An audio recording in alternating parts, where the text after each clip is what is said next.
नमस्कार. चला आज थोडीशी आपण चंद्रावर सफर करूया. तर कल्पना करा की या ठिकाणी आपण चंद्राच्या पृष्ठभागावर बसलो आहे. असं समजा की ही एक चंद्रावरील जागा आहे. त्यानंतर आपण या चंद्राच्या सफरीमध्ये आपल्यासोबत दोन वस्तू आणलेल्या आहेत. एक म्हणजे बांधकामात वापरण्यात येणारी ही वीट, त्याचसोबत एका पक्ष्याचं पीस.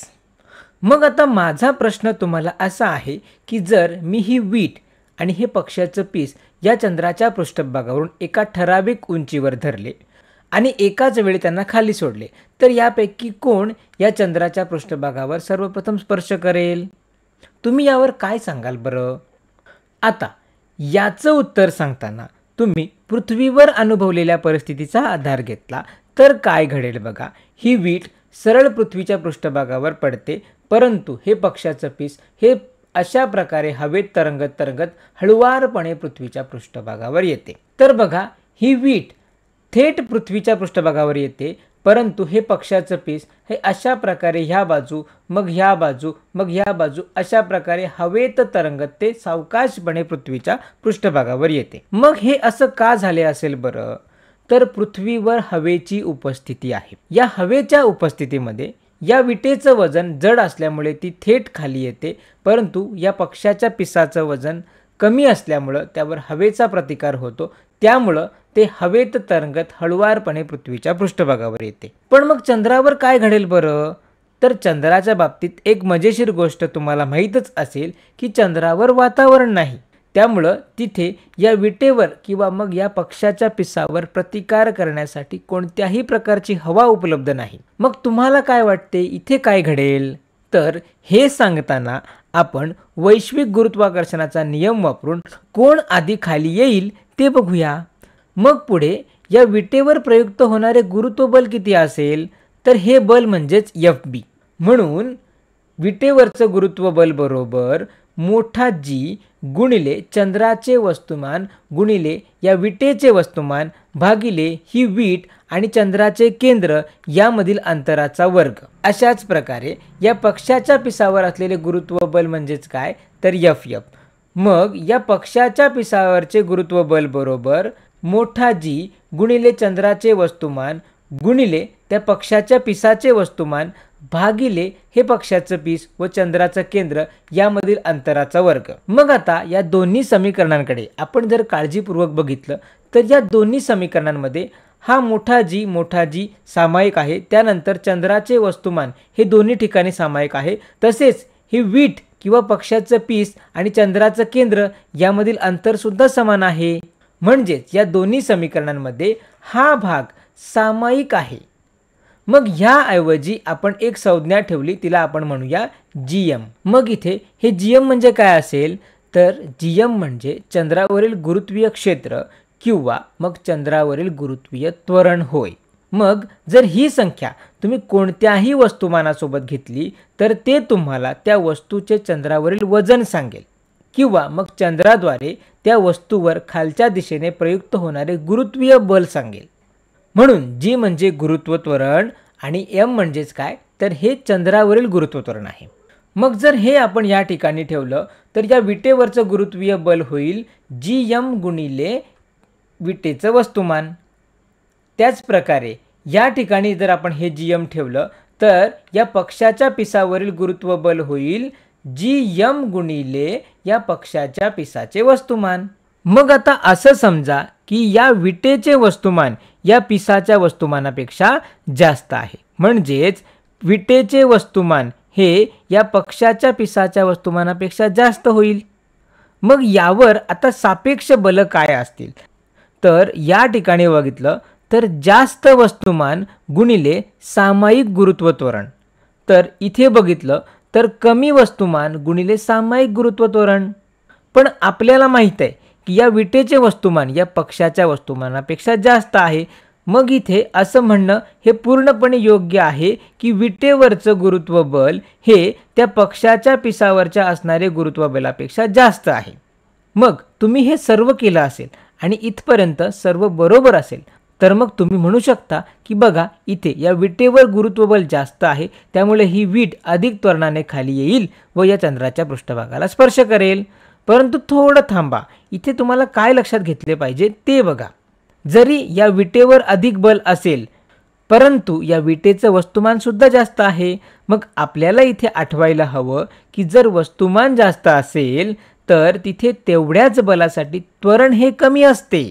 मग या दोन वस्तूंपैकी कोण सर्वात आधी खाली येईल हे कोण ठरवेल बरं? तर यांचे त्वरण ठरवेल. मग पुढे आपल्याला यांचे त्वरण काढावे लागेल. मग आता आपण यांचे त्वरण काढूया. तर आपल्याला माहित आहे की बल F बरोबर वस्तुमान m गुणिले त्वरण. मग जर आपल्याला त्वरण काढायचं असेल तर हा m बाद करावा लागेल. तर हा m इथे अंशस्थानी आहे, त्यामुळं या समीकरणाच्या दोन्ही बाजूला आपण m ने भाग दिला. मग या ठिकाणी हा m व हा m बाद होतो. मग आपल्याला मिळतं त्वरण बरोबर बल भागिले वस्तुमान. तर आपल्याला इथे माहीत आहे की त्वरण हे सदिश राशी आहे, त्याचसोबत बल सुद्धा सदिश राशी आहे. मग या विटेवरचं त्वरण किती असेल बरं? तर विटेवरचं त्वरण बरोबर या विटेवर प्रयुक्त झालेले बल भागिले या विटेचे वस्तुमान. तर या विटेवर किती बल प्रयुक्त झाले?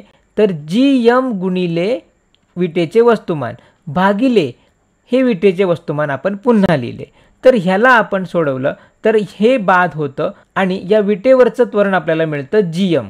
अशाच प्रकारे आपण या पक्षाच्या पिसावरचे त्वरण काढले तर ते आपल्याला मिळेल पक्षाच्या पिसावरील गुरुत्व बल भागिले पक्षाच्या पिसाचे वस्तुमान बरोबर पक्षाच्या पिसावरील गुरुत्व बल बरोबर Gm गुणिले पक्षाच्या पिसाचे वस्तुमान भागिले पक्षाच्या पिसाचे वस्तुमान.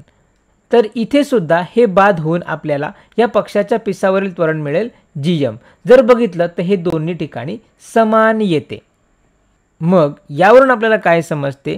तर हे दोघेही समान त्वरणाने खालच्या दिशेने त्वरणित होतात आणि हे आपल्याला सांगते की हे दोघेही एकाच वेळी या चंद्राच्या पृष्ठभागावर धडकतात.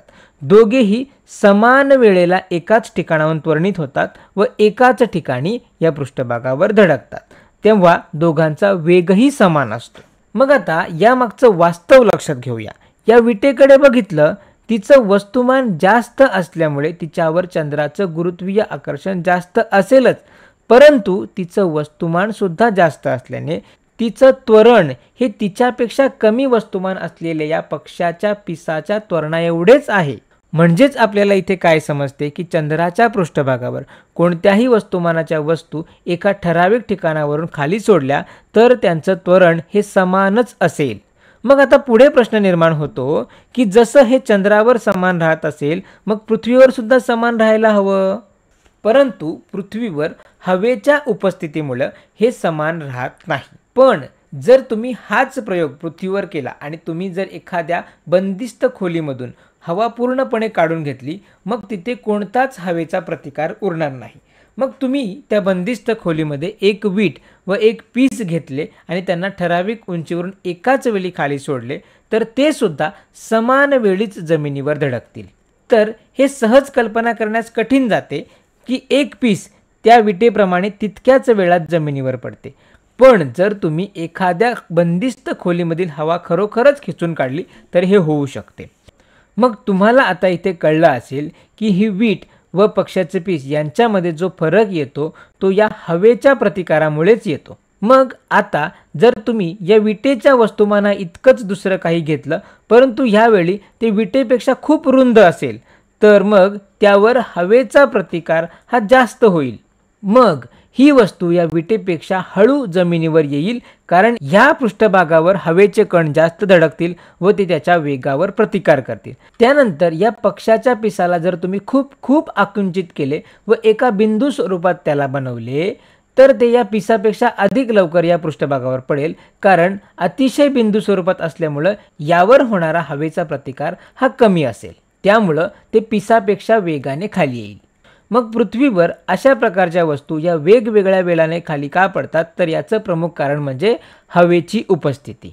परंतु चंद्रावर कुठल्याही प्रकारचं वातावरण नसल्याने त्या ठिकाणी वस्तू ह्या एकाच वेळी खाली येतात. मग पृथ्वीवर जर समान दाबाच्या परिस्थितीमध्ये जर तुमच्याकडे दोन समान आकाराच्या वस्तू असतील तर जी वस्तू जड आहे, जिला जास्त वजन आहे ती वेगाने खाली पडेल, तिथे ती वस्तू हवेच्या दाबाविरुद्ध अधिक बल लावते. मग त्यानंतर तुम्ही एक छोटासा प्रयोग तुमच्या खोलीमध्ये करू शकता. तो म्हणजे तुम्ही एक पुस्तक घ्या. तुम्ही याला खाली टाकू शकता आणि त्याचसोबत तुम्ही एका कागदाचा तुकडा घ्या. जर यांना तुम्ही खाली सोडले तर तुम्हाला असे दिसेल की पुस्तकाच्या तुलनेत हा कागदाचा तुकडा खाली यायला जरा जास्त वेळ घेईल. मग आता काय करा, हा कागदाचा तुकडा असा या पुस्तकावर ठेवा व यांना खाली सोडा. तर हे पुस्तक हवेचा प्रतिकार मोडून काढेल. मग तुम्हाला काय आढळून येईल, जरी हा कागद वजनाने हलका असला तरी तो या पुस्तकासोबतच जमिनीवर पडेल. असं का झालं असेल, तर हे पुस्तक या ठिकाणी हवेचा प्रतिकार मोडून काढेल. त्यामुळं या कागदावर कुठल्याही प्रकारचा प्रतिकार राहणार नाही. त्यामुळं हे दोन्हीही एकाच वेळी पृष्ठभागावर पडतील. तर या व्हिडिओमध्ये इतकंच. धन्यवाद.